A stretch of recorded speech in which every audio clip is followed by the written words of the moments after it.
પપ્પા હા મારે આજે તમને થેન્ક યુ કહેવું છે. કેમ અચાનક થેન્ક યુ?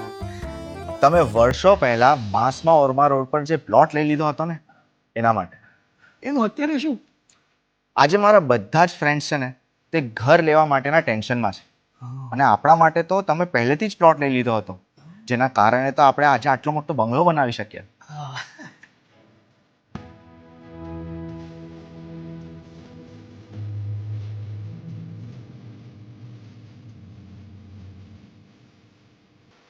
ચાલ ભાઈ ચાલ.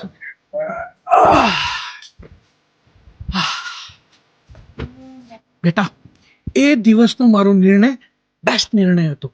કેમ કે એ સમયે મારા ખાસ મિત્રે લક્ઝરિયસ ગાડી લીધી અને લગભગ એટલા જ રૂપિયામાં મેં સામર્થ્ય સિલેસ્ટરમાં એક પ્લોટ લીધો.